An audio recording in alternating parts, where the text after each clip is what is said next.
Many buttons fall off. What on earth causes that to happen? Well, in the industry, they have a chain stitch machine that goes back and forth. And if you just catch the thread right, it'll all come undone. Bingo. And you probably had that experience. However, even hand-sewn buttons will come off. And the question is, why? You've sewn it on tightly. You thought it was going to stay, but it comes off. And the answer is the shank. If there's no shank when you sew the button on, what will happen is the buttonhole will saw through the thread, and eventually the button will come off. You wouldn't think that possible. You wouldn't think a little buttonhole could do that, but it can. Now I'm going to show you how to sew on a woman's button, and it's a little bit different than sewing a man's button on. With a man's button, you would sew a crisscross like you can see here because it holds the button on firmer, tighter, and that's the way men's buttons are sewn. They have a crisscross here. But with women's, you have quite a few options. You can do a crisscross like this, or you can sew from one to here so that you have a like a little flower the way you've sewn it in. It's up to you. You can sew across this way and across this way, so you have parallel stitching lines. The women's clothing has a lot of options. Men's clothing is much more rigid, and that has a lot to do with society, but I'm not going to get into that right now. Instead, I'm going to show you how to sew a women's button on a little piece of muslin like I have here, so you see how it's done. And you can see here, before I go on with that, I want to point out that this button has been sewn on with a zigzag machine. And what happens is you use the toothpick that you see here and you sew back and forth like that. And then you finally sew at the end, just go up and down a couple times, and that will lock it in. The person that looks at this can see that it's been sewn by the machine, and these are loose threads here. And this is how it looks on the back. You can see the machine stitching there. So now I'm going to thread the hand needle. You want the thread to be fairly long. Now, if you really want to speed this up, you can even sew with 4 threads at a time, and you won't need to make as many stitches. It won't stay in it on any longer than you sew it with 2 threads, but it'll take you a lot less time to sew it on. But I'm sewing on with two strands of thread. There we go. All right, so the first thing I'm going to put a thimble on my finger because this fabric seems to be a little tough to sew through. Make a small stitch like this. And then because the thread is looped, I'm going to put it through the loop, and that knots it. And then I'm going to put it up through here. And back down.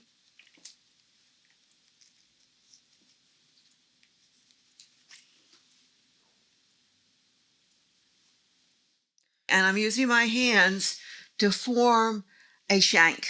You think the shank is going to be that height, but it won't be. It will be less than that because the thread tightens up on itself. But you've got to make sure you have a shank because you have a certain amount of distance between the under and the top of the buttonhole, and you have to have some thread there that allows the button to lie above the buttonhole. So now I've gone in through once.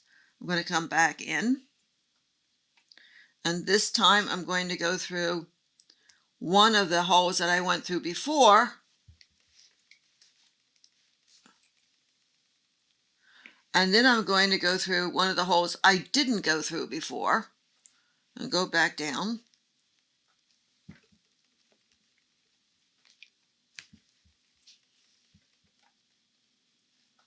In case you wonder why your thread tangles, you can see mine tangles too.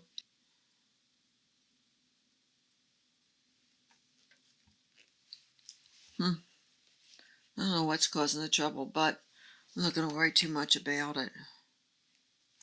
Okay. Now I'm going to go back up again through the original hole that I went through first. And then I'm going to go through the 4th hole that I didn't go through before. Now you wouldn't do this with a man's shirt. You don't do this with a woman's garment. There's a little crisscross that's come to here. It comes here and it comes here. I sew buttons on garments that I'm making while I'm watching TV at night. I consider this to be work, that this is handwork, and quality time I'd rather spend cutting, drafting, sewing on the machine, because this takes time. Okay, so now that's sewn in, and I'm going to go up underneath and through, and now I'm going to make the shank. We've already got some thread there. See, that's forming the shank. And now I'm going to put the thread around like this. And then I'm going to come up once more through one of the holes. And then down again. And I'm going to wrap it around the shank some more. And then I'm going to go down into the bottom underneath my sewing.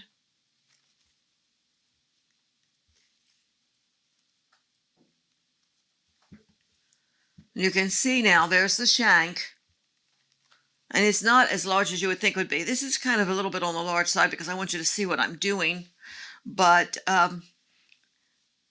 you're getting the idea, I'm sure.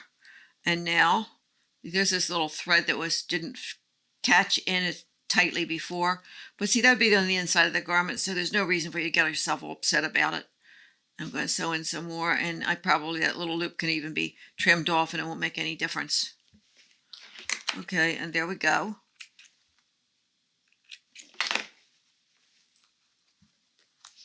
And that button is sewn on. Okay, that's it. Okay. And here, of course, is a man's button that I sewed on in another segment. And you can see it's crisscrossed. Men's shirts, their buttons are crisscrossed when they're sewn on. So you wouldn't want to use this on a man's shirt. This is a woman's look, and this is a man's look. But if you want, you can sew crisscross like this on a woman's shirt. That's okay. You just can't sew this on a man's shirt, right? Okay, thanks for watching, and I'll see you again next time. Bye for now.